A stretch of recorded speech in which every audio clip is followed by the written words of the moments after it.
welcome back. My name is Jen. And my name is Mia, and this is the Biz Besties podcast where we talk about all things entrepreneurship. On today's episode, we are going to talk about our first year of our business, of our lash business, and our tribulations of our first year. Yeah, because we feel that anyone who wants to start a business, anyone who is in the beginning of their business, that first year is the hardest. Mm-hmm. Apparently, there's this statistic of most people quit within their first or second year. And we want to talk about how we even made it through that first year, what kept us going, what tactics did we use to even grow our businesses to even want us to keep going? Because if you don't see results, how can you keep going, right? So the first year I was in college. I feel like I always go back to college. Well, that's when it started. This is where it started. Mm-hmm. And now I'm like turning 30. So this is college. I think the hardest part was finding a place to do lashes. I didn't even have a place. I was living here at my parents' house. I was commuting to school.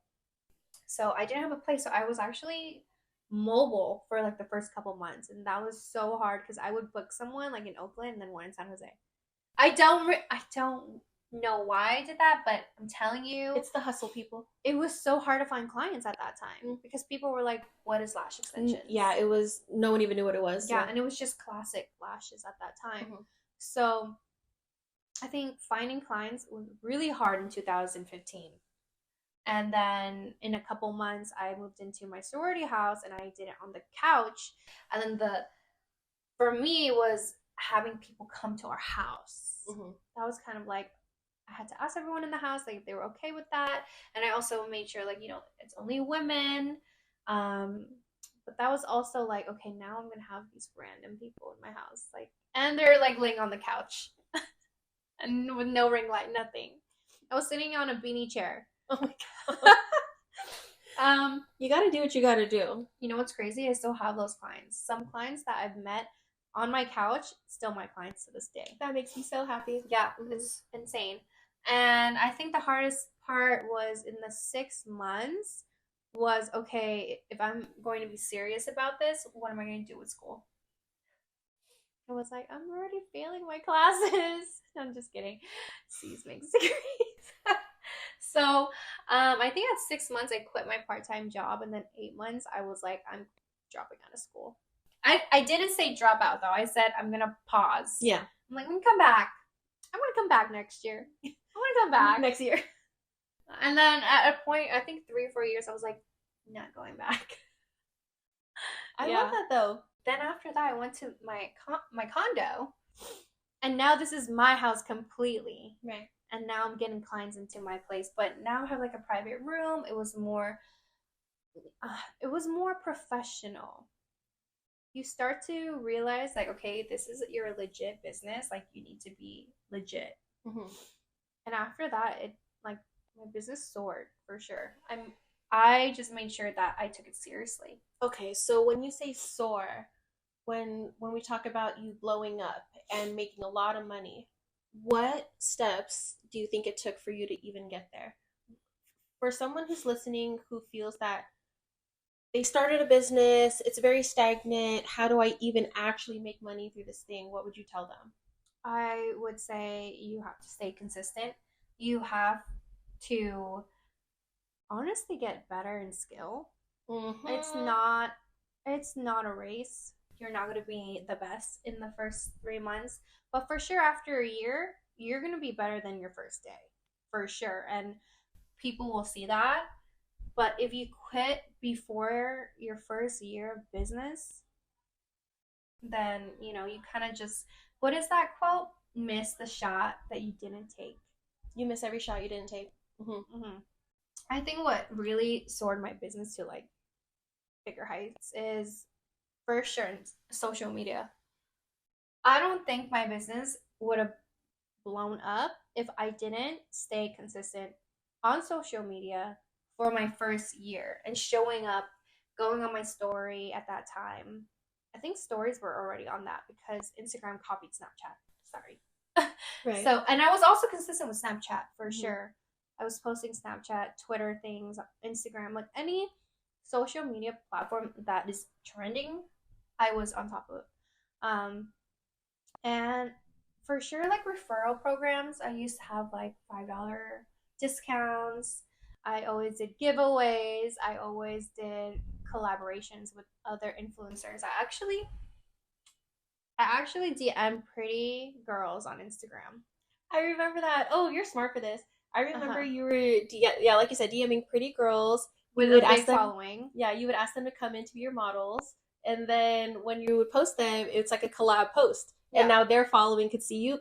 Smart. Yes. Hmm. At that time, I was looking for girls with 2K followers and more because I think I was like less than a K at that time, and Instagram was still kind of fresh. I feel like after high school. So when you saw people with more than 1,000 followers, they're like, "Oh my god, how do you know Popular. 1,000 people?" Right? And so I DM people, and I probably had so I like for instance, I think I DM'd like 20 people, maybe like five of them replied. And you know what's crazy? I DM people that I knew, and like because we probably went to like high school or something, you would think that they're willing to collab, but the people that you don't even know are the ones that are supportive. Are your biggest supporters? Because the people that I knew that I asked to be my model to collab with for like $20, I literally said, "Let's collab. I'm only going to charge you $20 for my product. Like, be my model and post me." And some girls were like, "I don't want my lashes to get damaged. Sorry." And you know what's crazy? That those same people DM'd me back. "Hey, does this offer, like a year later, Yeah. does this offer still stand? Like, I could totally be your model now." Yep. And I was like, "No." No way. I did. I was like, "No, girl." I love that. I said, I was like, "I'm sorry, but now I charge $100." Oh, I love that. Look at that. You know? And then the girls who did help me out were amazing girls who still refer me to this day, who still follow me to this day, who still support me.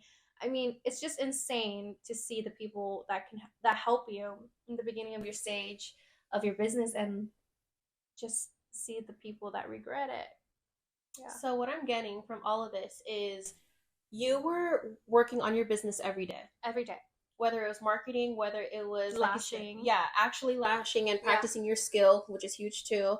You were always doing something every day for your business, which is super important. I think that's why I had to leave school, because I got like 6 clients in a day, and I'm like, when do I go to school? It's so crazy because I was still in my sorority, and I kept missing sorority events, and I was a junior at that time, so they were just like, "You're missing all these events, like you're going to get inactive." It means like they're going to just kind of not like inactive means like you need to take a break. Yeah. You can come back, but you just need to take a break for this quarter. Yeah. And then I was like, "No, I don't want to." And then I realized, you know what? Okay. That's a good reason to be inactive. Yeah. Yeah. I was like, I'd rather make money. Mm-hmm. I'm sorry. I was at that point. I was a junior. What am I going to do with my life? I'm not a freshman anymore. I would have been like, hell yeah, like, fuck my job. So for someone who feels that you are not growing in your business and you don't know how, first ask yourself, am I even trying? Yeah. Because to be so honest, posting once, posting twice, and being like, no one's supporting my business. Yeah. You gotta post 20 or 30 times, then maybe reassess and ask that question. Like, is it really a business? Is it really a business if you're not even trying? Or a hobby. Yeah. Hobbies are fine. Which is fine. Or hobby, or like... Or are you actually trying to make money? Yeah. If you're actually trying to make money, it'll show in your everyday. Your efforts. So that's another thing. I would say I enjoy my day-to-day. Mm-hmm. What I have done, how I have grown my business, I would definitely say I enjoy my day-to-day. And that's a huge thing because I'm all about the journey of my life. I have so many goals. I love that. But once I hit the goal, I'm like, yay! I celebrate for like 1 second and then I'm on to the next goal. Like, what is next? Yes, and that's only because I enjoy my journey and I enjoy my week by week. I enjoy my day to day. And when something is not if I am just not enjoying my day to day, for instance, like I said, in the past I've hated my 9 to 5, like Yeah. whatever specific job I was at that time, I hate it. And if I hate 9 to 5 and then I go home and I lash and I enjoy that time, it's telling me which part of my day I should keep, which part I should get rid of. And I just quit my job. I have no problem quitting jobs. Yeah. To all the people who are like, stay at your job for 2 years. No. I've quit so many jobs. You and know then this. and got a new job, like, And the pay's way better. Like, I have no problem job hopping. I will stand on that. yeah. Because my parents are like, why do you always Yeah. job hop? You worked at every single law firm in Sacramento. Yeah. I don't care. It's People always been get- worth it. It's People always been get worth it. comfortable. People get comfortable. People want to be comfortable, and people want to be safe. And that's fine. But when you start a business, you need to get out of Step out of your comfort zone. Mm-hmm. You have to be uncomfortable sometimes. You have to hustle. And for sure, the first year I hustled so hard. I was like, what? Any client, anywhere, anytime. I'll work at 10 p.m. I love that. And it showed. What it sounds like is Jen found an industry that was very brand new and she took it and ran with it. I feel like some people who want to start their businesses think that's the only way to start a business. Oh, let me find a market that no one is in. Let me do a business that no one is doing. I get that mentality, but I feel like there were some girls who started lashing 2 years ago, not 9 years ago like Jen, 2 years ago, and they're just as successful. They're just as whatever. It's not about being the only one in your industry. I think it's about being the best. Yeah. There's people that I know and follow on Instagram that has retired in like 3 years of lashing. And I'm just in awe. Like, I'm still lashing in 9 years, but like, again, I still love lashing. But I'm finally at that point in my journey where, okay, I want to retire now. Yeah. You know? And like, those girls were probably at that stage in 3 years. It's so different, and I think everyone should just stay in their own path, their own journey of their first year. And I think it's also okay to tap into a market where it seems like saturated. Where it seems oversaturated. Let's not look at oversaturated as a bad thing, because I would definitely say there was a point where it just seemed like there were hella lash artists all over Instagram. Mind you, right when COVID hit, I would say 80% of them fell off. And that's fine. But it made way for the ones who continued. Yeah. I don't know. When I started lashing, I would say it was definitely during the boom of when a lot of people were getting into lashing. While that could have discouraged me, it also made me want to be like the top 1%, if that makes sense. Like, yeah, there's hella lash artists on Instagram, but how many are actually building their businesses? How many are actually taking in clients every day? I can put myself in that category. Yeah. And I would say obviously I'm not as high as some of the big brands we see, but I know I can put myself into that category, because it's not about, it could be for any industry, real estate, like any other business where it seems like everyone is doing this. Like, you can be the different one. You can be the one that actually makes money. And if there are a lot of people in your same industry, that's just more people to learn from. Yes. More people to like gain insight from. I think what I didn't have my first year was market research. Like, because it was new. It was new. So I didn't have pages to look at. I didn't know any lash brands at that time. I think I only knew Bella Lashes at that time. To be honest, you taught everyone on Instagram what lashes is. Yeah. To be honest.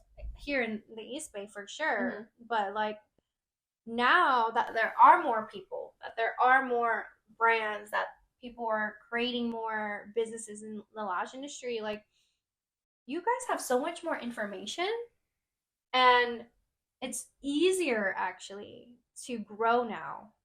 Back then, I think it was so hard. I think it was the hardest thing ever. And that gets me to compare, because now I'm on my 9 years and I'm comparing someone, again, who retired in 3 years. What did I do wrong in 9 years that someone can retire in 3 years? But I'm still doing this for 9. You know what I mean? And I think the first year you're going to compare so much.